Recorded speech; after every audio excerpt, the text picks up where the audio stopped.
Hey guys, welcome to the Electric Bike Lab. In today's video, we're going to talk in depth about motors and what kind of motor that you should run on your e-bike.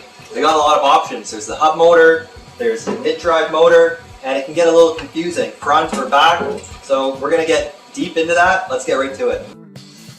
So the hub motors are generally built right into the wheel, and you can see on this front hub motor, this is a 350 watt labeled Bafang front hub, and the front hubs have quite a lot of torque, a small weight. They're great for light cruising. Then you've got these larger direct drive motors, which are not called geared motors. They're just direct drive. They're larger, they're heavier, but they're able to handle a lot more power without overheating, and they're good for higher speeds. And then lastly, there's the mid-drive motor, which actually replaces your bottom bracket. So you take that right out, the mid-drive slides in. You can see this one right here. These are two of the most popular ones. This is the Bafang ebike02, good for 500 watt to 750 watt. And this is a Tongsheng TSD Z2. This one is known well for its torque sensing ability, which just means if you push harder on the pedals, it'll actually give you more power, whereas these ones are more of a continuous output, but they're quite a lot bigger and can handle quite a lot more load. If you're doing any kind of towing or if you want to go fast, this motor won't overheat nearly as easily as the Tongsheng. But taking a look at these motors side by side, so on the left here we have the direct drive motor, and this is a lot larger of a diameter. It's about an 8-inch diameter for the motor. On this one, the geared hub motor, this is about a 6-inch diameter.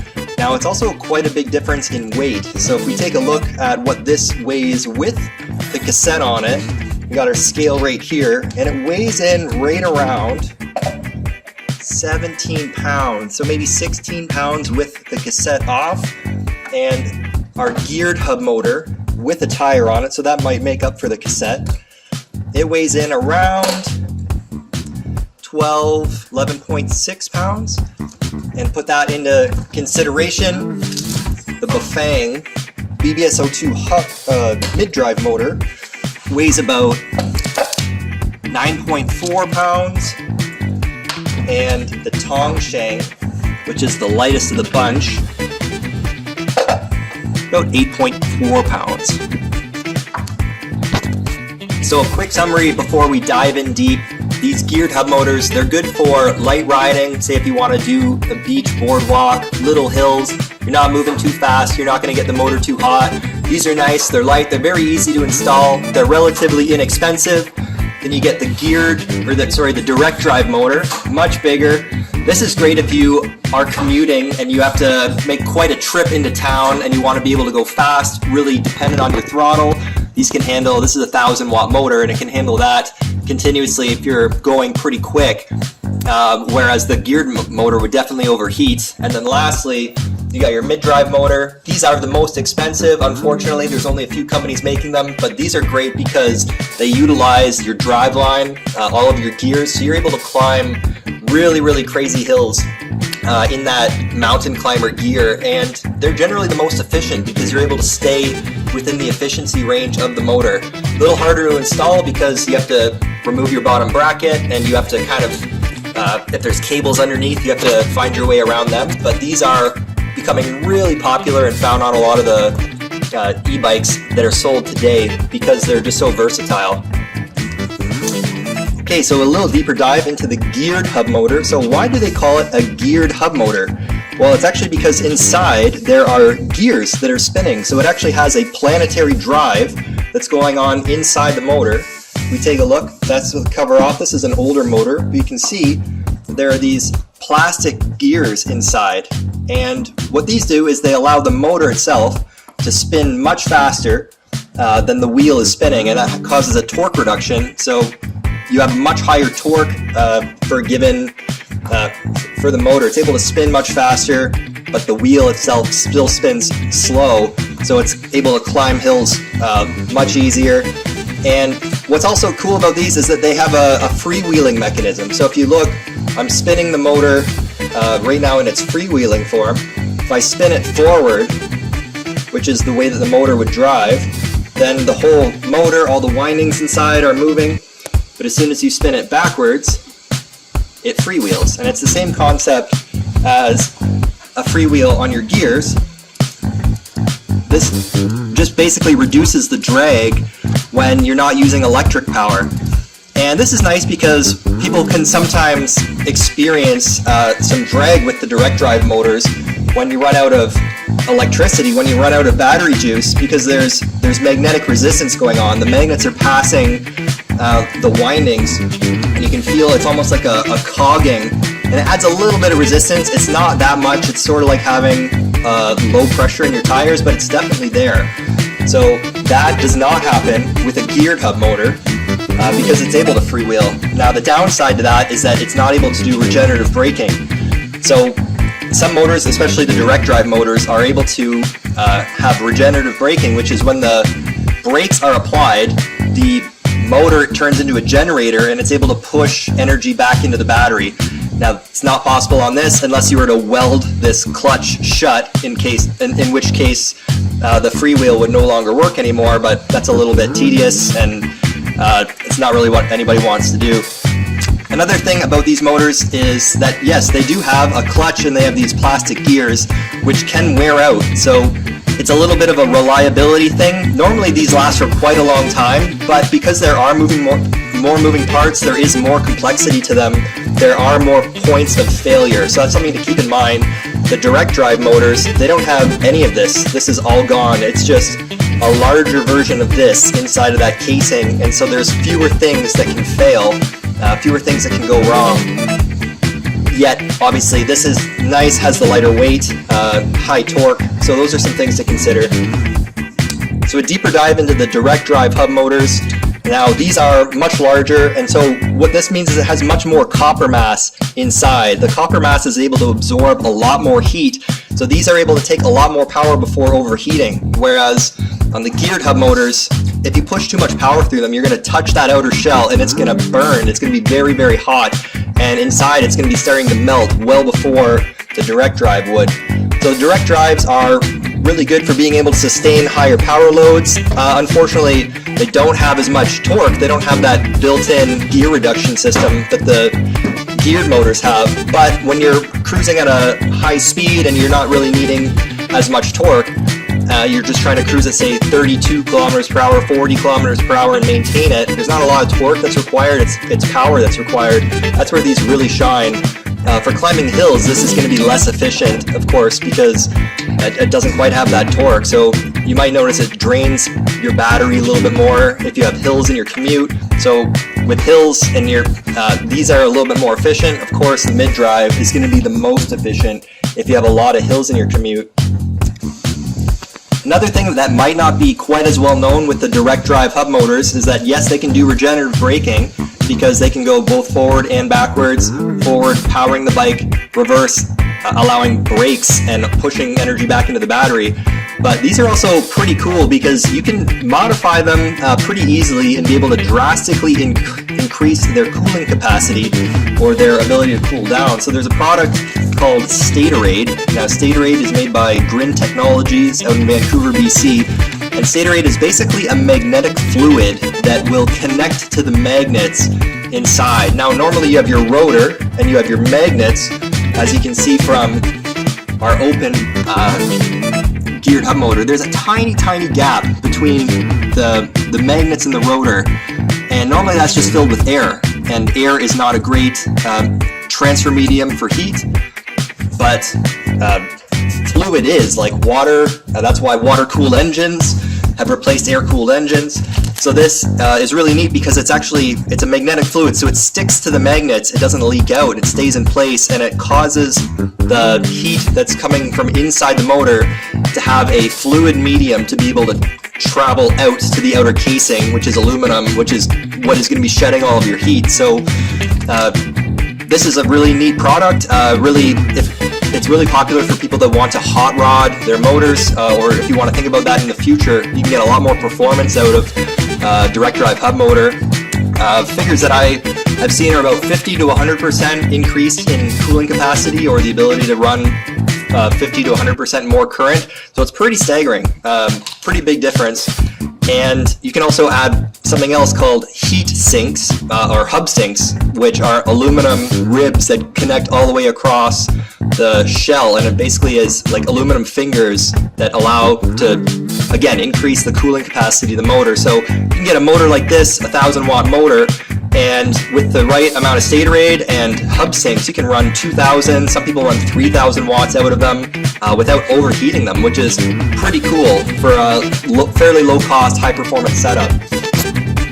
All right, and finally a deep dive into our mid-drive motors. Now, mid-drives are becoming really popular because they're just really nice. They integrate well with the bike. When you're able to use all of your gears, you're able to climb up a hill and you're not using nearly as much of the battery. The motor is able to do it quite easily.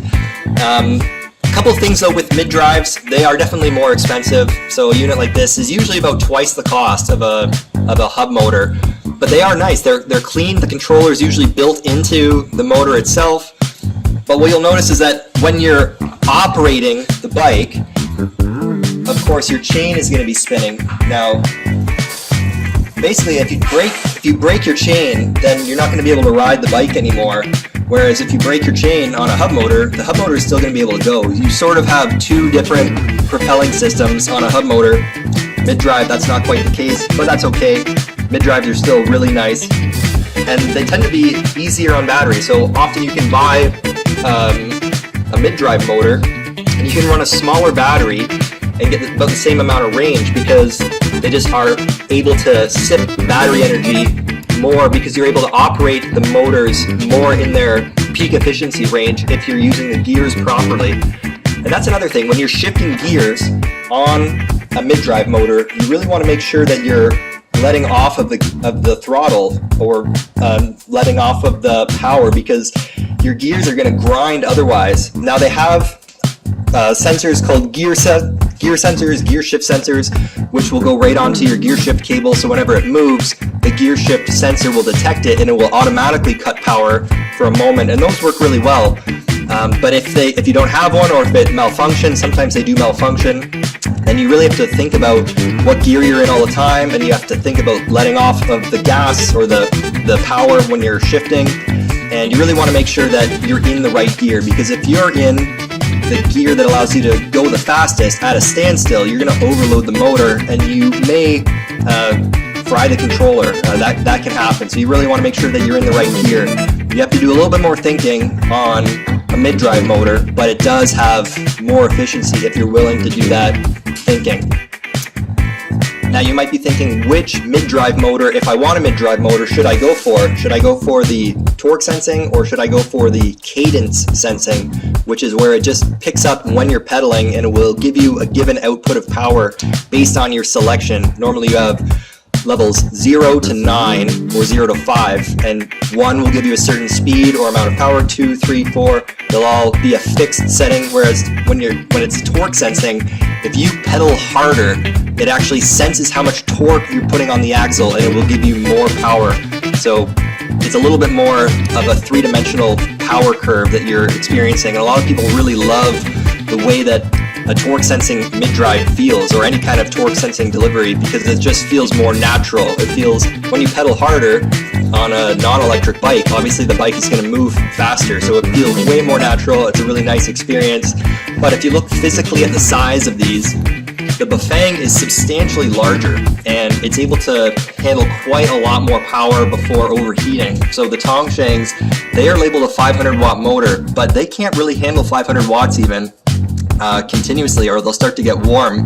The Bafangs are labeled option 500 or 750 watt. It's actually the same motor, just different programming of the current setting, but these can handle 750 watts constantly, and they can propel you on a bike at 40 kilometers per hour pretty much constantly without overheating.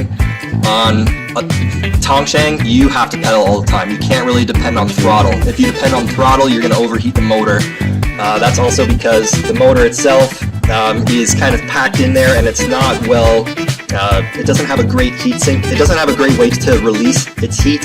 So that's something to consider. If you want just light assisted riding, and you're always planning to pedal anyways, Tongshang's a great motor for that. It will make your riding much easier. You'll love the experience of that torque sensing feeling. And yeah, they're just fun. It's also really light. They're a really great motor, but if you're wanting to ride the bike like a motorbike, then yeah, that's not the right motor for you. The Fang, on the other hand, a little bit more versatile in that sense because it can handle some pretty serious power loads. It still feels good. The cadence sensing is still really nice. You can select which power level you want, so you can still get as much power as you want at your fingertips, just not quite the same as that torque sensing feel. There's also the BBS HD version, which is the version that's even bigger than this one. This one's pretty big already, but the BBS HD version is able to do 30 amps, 1,000 watts, and it weighs significantly more than this one. I don't have one on hand, but that gives you an idea. So that's a pretty deep dive into the two most common mid-drives that are really available on the market. And the last thing I want to talk about is a front drive versus a rear drive hub motor. So what is the difference between having a front and a rear? Well, a front, for one, when you're installing it, it's a lot easier to install. You don't have to worry about the gears, you don't have to worry about aligning your derailleur. It's just much more simple. If you ever get a flat, a front is nice because you can pop off the front so quickly, especially motors that have that quick release plug, which most of them do. You just pop it off and that wheel can come off no problem. A little bit more intimidating with the rear, but with that quick release on the rear, it's not so bad either. Front, the biggest downside is when you come into loose terrain. So if you're on gravel, if you're on sand, if you're on some kind of silty surface, you might experience the front wheel slipping, and that's a little bit scary or intimidating because that's where you're steering from. So if you're, for example, going up a hill and it's gravelly and you start slipping with the front drive, it's not going to feel very good. At that point, you're going to probably wish that you went with a rear drive because if it slips, at least it's directly under you and your steering isn't compromised. The rear is nice. It's a little bit more sleek because you have the brake disc hides it on one side, the freewheel or your gears hide it on the other side. Motor is directly under you, so often that traction problem isn't a problem on the rear style drives. Now, yeah, a little bit harder to install. Very small considerations, but if you look at front wheel drive cars, they've become really popular. Back in the day, it was all rear wheel drive, and people started to love front wheel drive.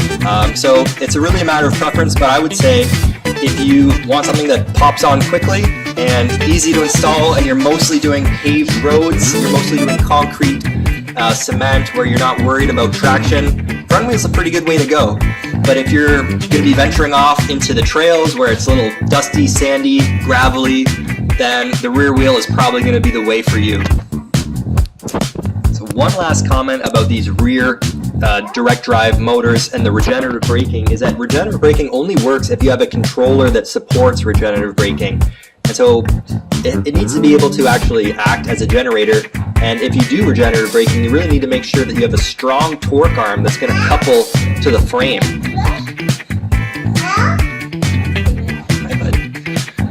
And so that's really important. And you can, some of the popular controllers that are really good for regenerative braking are like the Grin Phase Runner, any of the ASI controllers. There's a bunch of others. But if you're able to utilize regenerative braking, it can really allow your brake pads to last a lot longer, and you might not even have to use your brake pads at all.